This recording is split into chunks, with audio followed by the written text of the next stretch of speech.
The Irrational Confidence Podcast. All right, ladies and gentlemen, welcome to another episode of the Irrational Confidence Podcast. We're talking college football, and there is only one game this weekend. It is the honorable Army-Navy game. It's a celebration to those men and women in our service academies.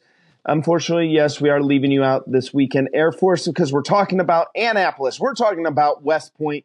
And I'm talking with my co-host, the man who learned that Americans have been sipping on liberty since 1776. My co-host, Fresh. How you doing, buddy? Taste of freedom, Seth. Taste of freedom. Right. When I think of this game, I think of all these academies, including the Air Force Academy. Three words come to mind: duty, honor, country. Now, that was used by General MacArthur talking about West Point. And this game is a little more meaning than just a normal Saturday afternoon football game between two, rivals, hated or not so hated. This game hits home across the nation, across all the services, veterans, and active duty alike, family members. It is something that, for a lot of these players, and I should say most of these players, it's the last act of normalcy before they accept their service assignments and they join the defense of this nation and defense of this world. So there's a lot that goes into it, a lot of history. And this is a special one, coming from Landover, Maryland, in DC this year. That'll be a real cool Saturday afternoon event.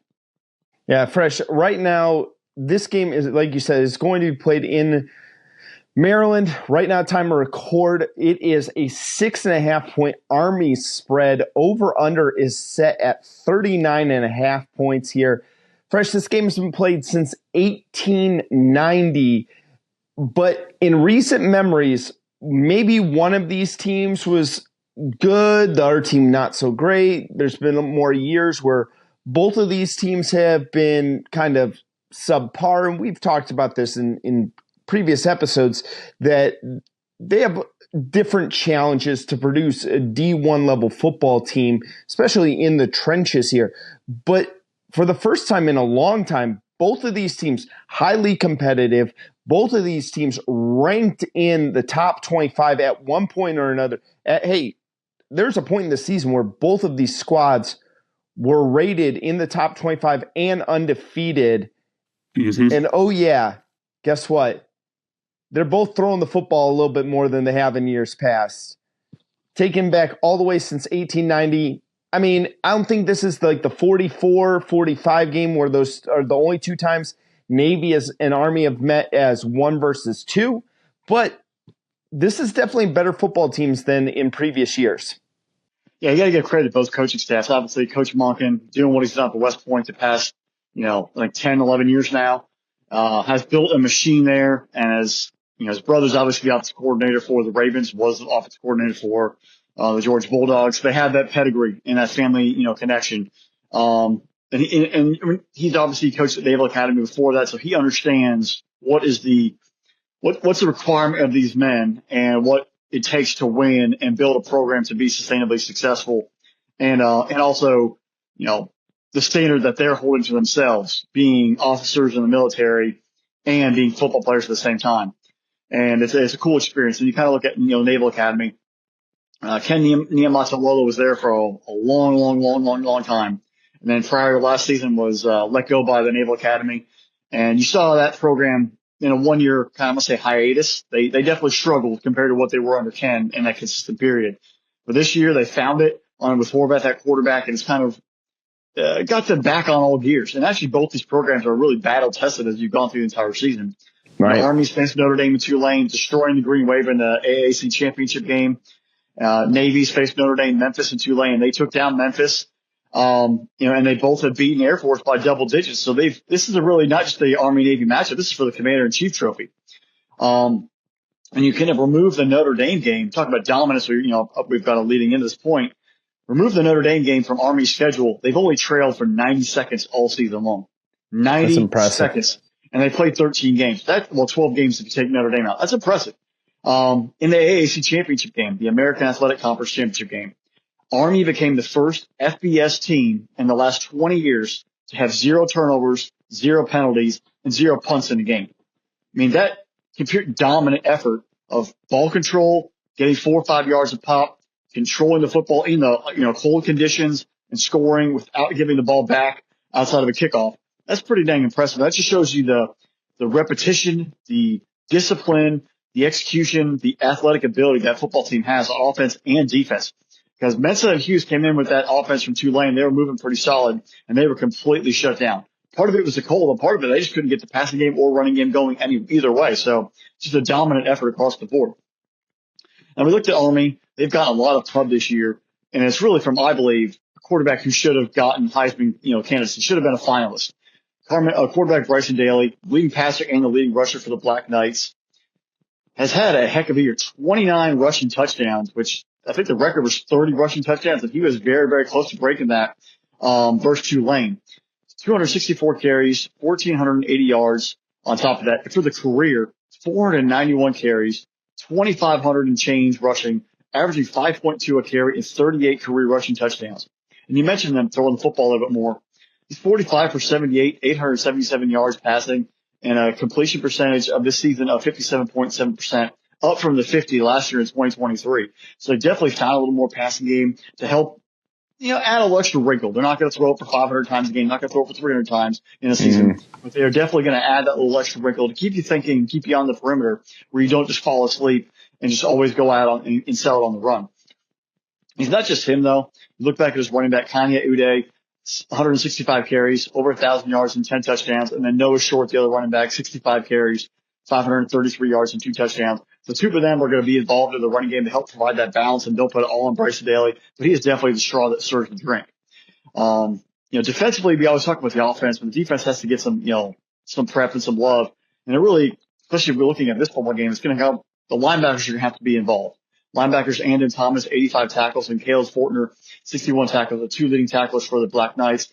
And with the way these two offenses play football, the linebackers are key in reading the quarterback, reading the fullback, reading the pitchbacks, and making sure they're playing assignment football and tackling at first contact. The two of them I expect to be heavily involved for Army's perspective. And, Army's a force for good. AAC champions in dominating fashion, number 1 ground attack in the country. I guess you can say the number 1 ground attack in the world.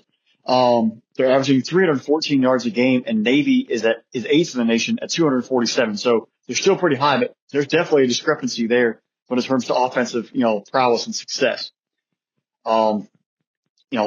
Defensively on the ground, both these teams are pretty solid containing the run. Army's allowing 104 yards a game, 11th in the nation. Navy's allowing 159. That's about in the top 50 in the country. So they're not getting dominated line of scrimmage, but there is a little difference there. But they are prepared to handle these two offenses because they see it every single day in practice. They've seen it for years. It's follow the quarterback, making sure you play disciplined, sound football. Do not get your caught with the window dressing in the backfield. And we talked a lot about Bryson Daley, but from the Navy perspective, Blake Horvath has had just as much success. I think he had a great year and kind of faded off a little bit with that Navy game, or with the Notre Dame game. But still, you look at it, 58% completion percentage, 11 touchdown passes. He's run for 895 and 13 touchdowns.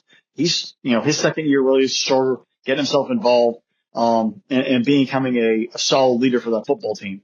He needs more effort from Texa and Heinrich, the 2 running backs in that running game. The 3 of them offer a much more balanced mix, but he has definitely been a solid player. Heinrich definitely the leading receiver as well for Navy. Those 3 players, if they can keep their success and keep the ball control and the effort against a very feisty Army defense, it'll make it for a fun, brawl of a football game like it always is on Saturday afternoon. Yeah, it's interesting. I'm curious to see if Horvath is going to play in this football game. I know earlier this season, a few weeks ago, they were saying he was suffering from back spasms.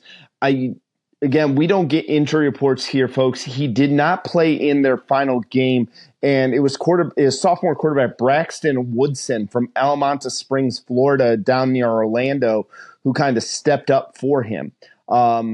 Again, we'll see, because after that Tulane game, they lost 35-0 in that football game. And you take a look at the box score in there.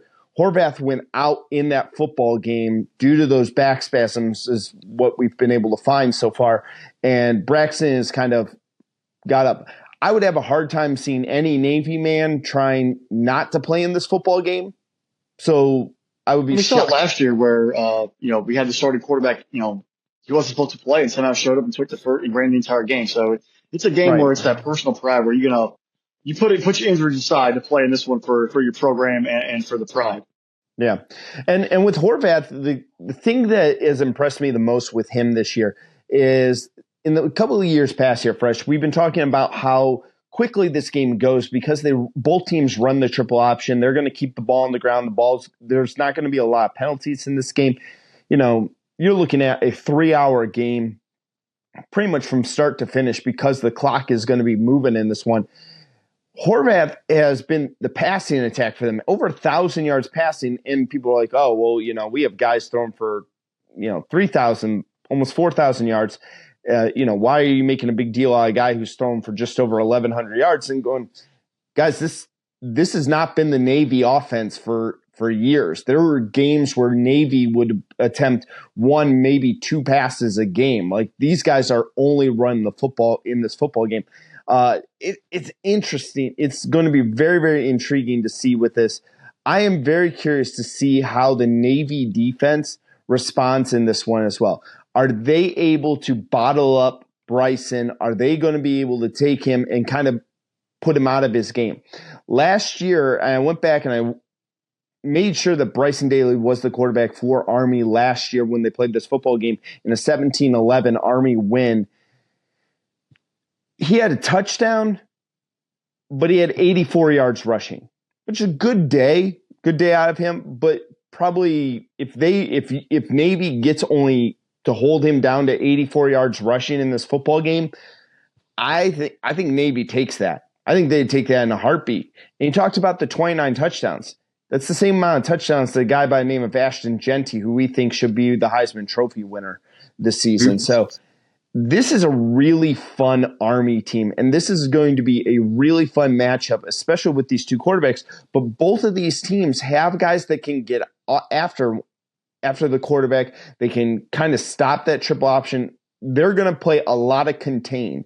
And that's the fun thing I always tell people is, when you talk football with some people and they say, what does it mean to set the edge and the mesh point and stuff like that? This is the type of football game where you can kind of learn what those pieces are and how to run a contained defense just because of the triple option. I mean, it's an offense that really there's a lot that can go wrong. You talk about the mesh point there where you have that running back poking that ball in and he's pulling out very, just like the zone read, where that quarterback is putting it in and that running back's not getting a full handle, or he even pulls it out and it's maybe too little, too much, too tight or too loose. That ball's popped out. That's why it's repetition of practicing so that these running backs and these quarterbacks who are in these very sudden, fast handoff situations, it just becomes a repetition fluid movement where they just know, all right, they can sense it by the feel, the way the ball is there, the feel in the hand, where that ball is being pulled or being, released to the running back. And, it's just the slightest off where you see that ball get fumbled out at the snap or that initial, impact decision point that you were mentioning there earlier. It's a science. It's an art. And people wonder, like, what's going on in practice? These guys just mess around. They just hit violently. Now, it is some of the most fine-tuned elements where timing patterns in the passing game, but just the handoffs in the way that the quarterback can be able to deliver it and pull it back and keep it on the run, or deliver it and be able to ease it off to the running back. That requires time. And these two programs do that very, very well. That's why you don't see them having very many turnovers, because they are they're so drilled in that single basic handoff, ball in the belly, withdrawal back to the quarterback and taking it. And all the eyes that are being placed, whether it's the running back having the eyes on the hole, the running back being eyes forward, the quarterback being eyeing on the edge. If the edge is crashing down, they're keeping and pulling back. Or if they're keeping and then following the running back up the gut as the lead blocker. It's the sense of how the play is going to go, the deception, the repetition, and making sure that every single time it's a fluid motion so that there is no tell at, oh, this is play action, or this is a pull, this is actually a quarterback run, or this is actually a handoff. It's the same fluid motion every single time. Very similar to like a Peyton Manning or Tom Brady, where they do play action or the pass and the handoff is the exact same. If you watch film side by side, it's the exact same motion. There is no tell if it's a pass or a handoff because they do it so well and they do it so much. Yeah. Fresh, it's interesting too, because the last couple of years, we got a little bit heated last year because the winner of this game would have been bowl eligible last year. Army would have been bowl eligible, and they didn't get to go bowling. This year, both of these teams already know what their bowling destination is. You have Navy is going to the Armed Forces Bowl down in Funky Like a Monkey at Fort Worth, Texas, baby. They're going to be playing the OU Sooners there. They got Oklahoma. No Jackson Arnold, he's in the portal there. And then you take a look at Army. Army drew a very good Marshall team and over in the Independence Bowl in Shreveport, but we'll see who stays along with Marshall. Yeah, there's rumors right now that entire team is apparently boycotted because they didn't rehire Charlie Huff. So that's a whole fun story. But I think we talked about in our last preview for the championship weekend where we told Army fans, do not be offended if Army's not in the playoff, because you had to kind of look at, they got up for the Tulane conference championship game, then had to get up for this game. And somehow if they made the playoff, then the week after they have to get up for a playoff game. Like that's a lot for the three massive emotional events. So this season is amazing for Army. You go out here and you beat Navy in DC, you sing second. It just caps off, probably maybe the best season in 70 years since the late 40s, early 50s. Of Army football. I'm outside, look, my five Heisman candidates in no particular order: Bryson Daley, Cam Scatabo, Ashton Genty, Travis Hunter, and Cam Ward. And not seeing Scatabo and Daley go to to be invited to the Heisman Trophy ceremony on Saturday night is an injustice. And it's shame on you, media. Shame on you guys who get to vote for a Heisman Trophy. It's embarrassing. Dylan Gabriel has no reason to be there. It's not a career award. It's a season award. And maybe Shedeur Sanders took away some votes, and maybe that's one reason they had 4 instead of 5. But Scatabo and Daley need to be there for what they've accomplished for the teams and individually as well. And it's, an addable story that the SOAR helicopter unit, which is the special operation, I'm not going to get into the full technical term, but basically the dudes who fly the super special hard operations in the helicopters, they were going to fly Bryson Daley from D.C. up to New York for the ceremony after the game, if it ever got to that point. Maybe that kind of ingest, but the thought of, hey, we're going to get our guy there on game day no matter what to represent the West Point Military Academy in the Heisman ceremony, because he deserves it. But he's going to have at least one touchdown in this game. So 30 rushing touchdowns to lead the nation and be one of the best rushing seasons and scoring seasons of all time. That's definitely Heisman worthy. I don't care what level you play at. And so that's an embarrassment for the Heisman voters. You should be shame on yourselves. And do better next time. But Bryce Daley, you should definitely have gone to the Heisman ceremony on Saturday night, and I'm really sad you didn't get that opportunity. Yeah, Fresh, if Army wins this football game, that gives them 12 wins on the year. First time in Army history that they will have achieved 12 wins on the season. They really have only, and think about this here, since the years of our births. So I'm 1 year older than you. So we're talking about mid-'80s here, folks. Army has had double-digit wins 3 times, 2018 and 2017 back-to-back. Fresh, as a man who prides himself in military history, and I'm sure you would know this completely off the top of your head, what is the year that with the Army won double-digit games?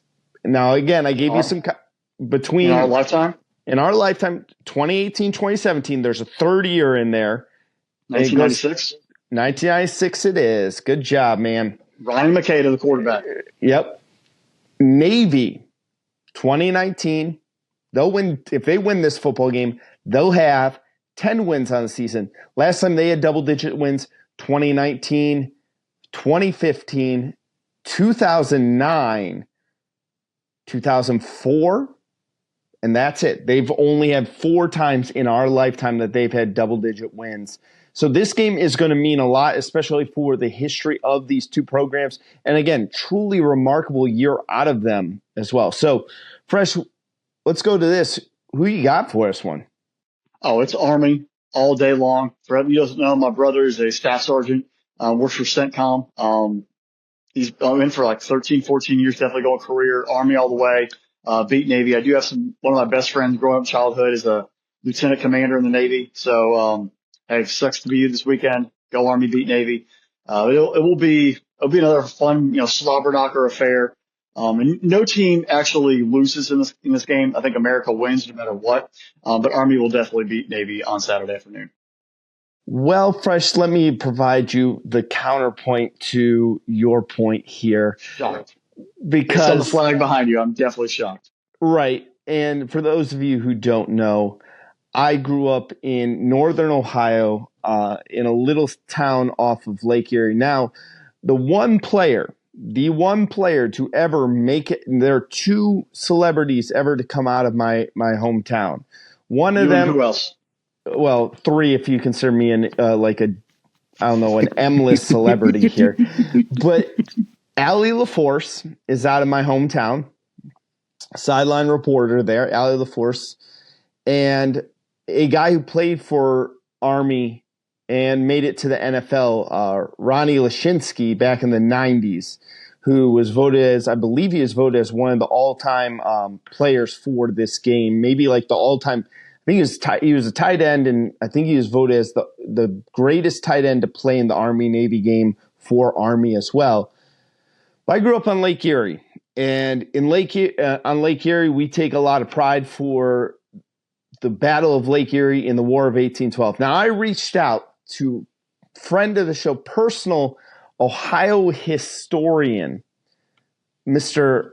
Ryan Agnew out there, and I asked him to give me some fun facts about the Navy, and he talked about the Battle of Fort Stephenson and how this was an American victory during 1812. They successfully defended this fort, and it was in between with the British coming in. They're trying to get down the Sandusky Bay River, and then you always have the man who has a monument on South Bass Island in Put-in Bay, which is well known as the Key West of the North there, Fresh. Pat Daley, the late Pat Daley, was known as the Jimmy Buffett of the North. We honor the great Navy service of Commodore Oliver Hazard Perry, who came up with this great flag behind me. Don't give up the ship. You are saying we have met the enemy and they are ours here, Fresh. And my high school, our fight song was Anchors Away, with all this great tradition. Plus, we're in Jacksonville. Big Navy town. 2 Navy bases, not 1, 2. There's some interesting talk of Mayport and what possible submarines are in the St. Johns River, maybe here and there at times, but that's neither here or there. But I'm going Army in this game in the upset. I'll take Navy and the points against Army in this one. Give me Navy. Give me the midshipmen. They're going to get to 9 wins on season. I'm sorry, they're 8-3, not 9-3. I thought they were 9-3 right now. But yeah, give me the midshipmen for this game. I'll say they'll pull the upset in here. So Navy wins, and it's Anchors Away, my boys. Anchors Away. To subquote the late great chairman of the Joint Chiefs, General Marshall, when I need a special mission, I need an officer for a special mission, I get a West Point football player. He knows where it was at when they had to get the job done, and I got a feeling they're going to get the job done Saturday in a big way. Bryson Daley is going to cap off a great year, and they're going to sing second in their back-to-back seasons. Yeah. So, I mean, there's only one Annapolis, and apparently if there's a West Point, doesn't that mean there has to be an East Point? I mean, I don't get it. New York is a weird place, so maybe there's an East Point somewhere down the river. It's just, maybe just north of Manhattan or something like that, or the Bronx. You never know. Yeah, Fresh. One of these days, I gotta take you up. We'll take you back to. Well, you're partially from Ohio with the other part of family and alliance there. Who's big Mount Union people. Well, so we got that. We gotta take you up to South Bass Island. We'll show you. Good time up at South Bass Island. I don't know. The only reason I want to step in Ohio is see my grandfather's farm there in Alliance, Ohio, and see the Pro Football Hall of Fame. It's gonna take a lot to have me step in any other place of Ohio. South Bass, it's an island in Lake Erie, Fresh. There's good times. There's a place called the Roundhouse Bar. I got stories about that. There's Frosty's Pizza. Great things. Pat Daley wrote a whole song about Put-in Bay. I'll send it to you. All right. Send it my way. This is a great game, guys. We joke, we kid on this, but we really do enjoy doing this game every single year. We try to keep this episode special. We try to keep this one significant here. So we appreciate all you guys tuning in here. Hey, hit that subscribe button, hit the notification bell. Leave us your favorite memory from this game. What do you look forward to? If you served in the military, if you served in the armed forces, let us know. We appreciate your service always. And just want to make sure you know that we all support you here as well at the Irrational Confidence Podcast. And we will still have more content. This isn't the last game of the year. We got a whole bowl season to go through. We might have to do like some of these off-season move type of things here fresh. We got Bill Belichick in college. We got Rich Rod back. We got there's crazy stuff. Returning back to their original stomping grounds. It's all.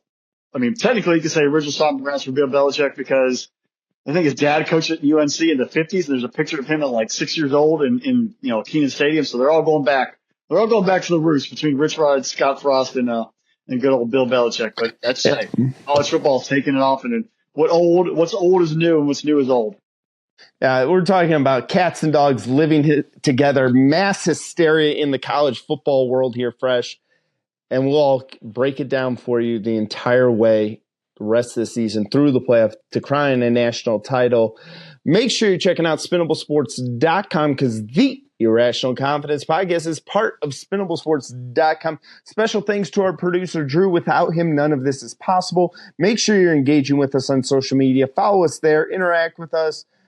Leave us a 5-star review. Hey, that's all I got. Enjoy the Army-Navy game, ladies and gentlemen. Enjoy the Heisman Trophy presentation. Come on, Ashton Genty. Come on, baby. Boise State, Heisman Trophy. I love the sound of it. That'd be really cool. Thank you to everyone who's attending West Point, Annapolis, the Air Force Academy out in Colorado Springs, all of you that are attending those universities and going on to defend our nation in any way, any aspect that everyone else is currently already deployed or veterans. Thank you for everything you do and everything you've done, you and your families. Truly, words can't describe the sacrifice that you made for all of us. And that's why we get to talk football with you 24/7, basically.